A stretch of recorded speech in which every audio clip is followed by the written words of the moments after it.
Back at Team Quest in Temecula, Dan Henderson. Thanks, Dan, for the time. How are you? I'm doing great. I want to ask you tonight about emotion in a fight. Can emotion get you in trouble if you go in really disliking the guy? Can it get you off your game plan? Yeah, I guess sometimes in the middle of the fight, if something's going on that you don't like and you get a little angry and start getting away from the focus of what your game plan is, that could probably play an effect. But some guys need to be angry, and I don't know.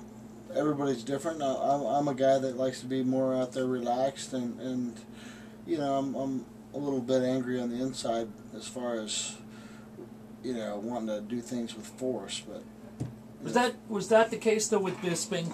Because it seemed like with Bisping, it finally, from just watching the show, and you can say, well, they edit it or they do different things, but it just seemed as the build-up to that fight got, having watched you for a long time, it seemed like it was different that night. It seemed like it almost was personal. Was it?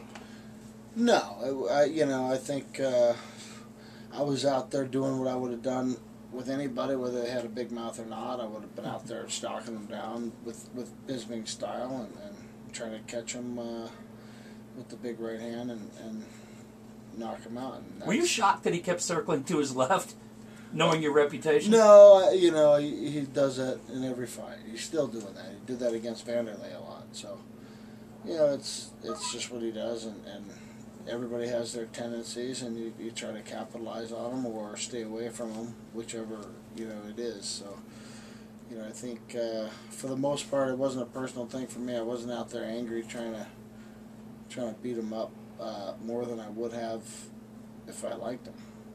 We talked to Adrian Gonzalez from the San Diego Padres, and he said when he hits a home run, it's a different feel off the bat.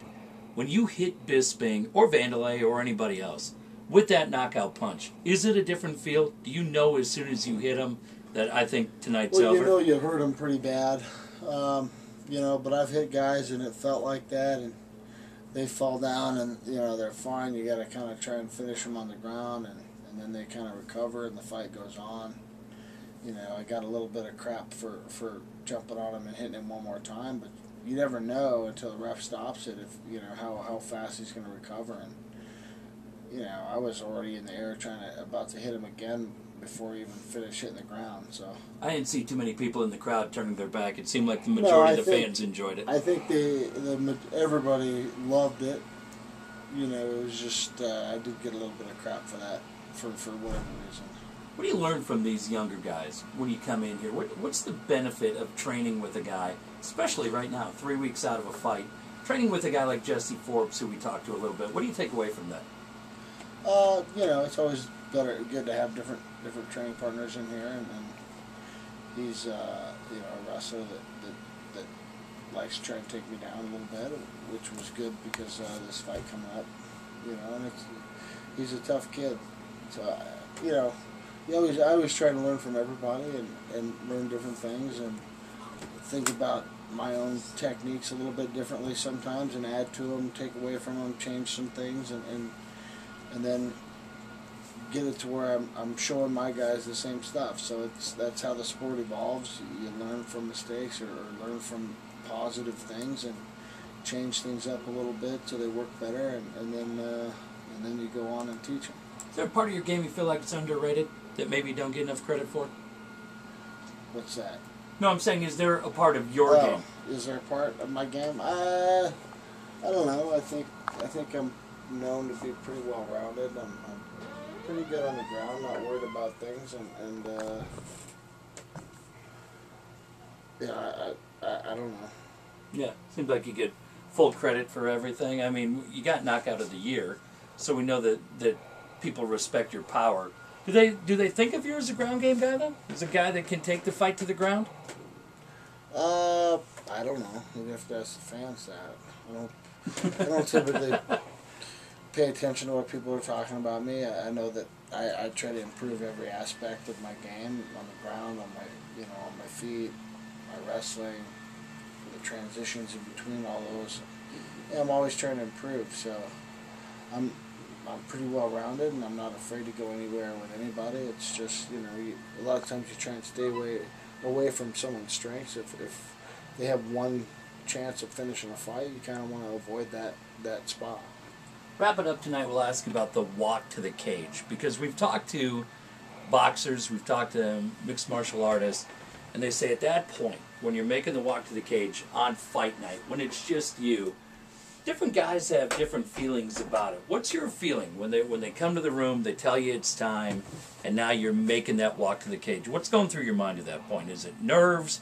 Is it excitement? Is it energy? Is it focus? Combination? Well, when I walk to the cage, I'm typically enjoying the moment, soaking in the energy from the crowd, and focusing on my game plan and what I'm going to do to my opponent. You know, pretty much all those three things. But, you know, once I get in that cage, it's all about focusing on the game plan. What am I going to do? You know, you visualize what the fight's going to be like, you know, and you try and implement your game plan and simulate what you visualized in your head. So. Do you hear the crowd? Are you aware of the crowd once the fight starts? Yeah, sometimes, you know, I don't hear everything, but, you know, I know that when I fought Bisbing and he tried to shoot on me and take me down, the crowd laughed and it made me chuckle. Predictions. Tomorrow night, UFC 111, George St. Pierre, Dan Hardy. St. Pierre by TKO third round from ground and pound.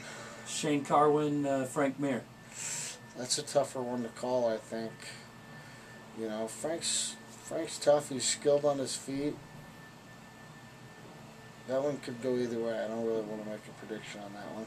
It'll be fun. Hey, Danny, Frank will probably be on his back a lot, but he's good on the ground. So as we've seen, all it takes is one, right? Ends the night. For sure. Danny, thanks. Always great. We'll talk to you next week. No worries. Have a good one.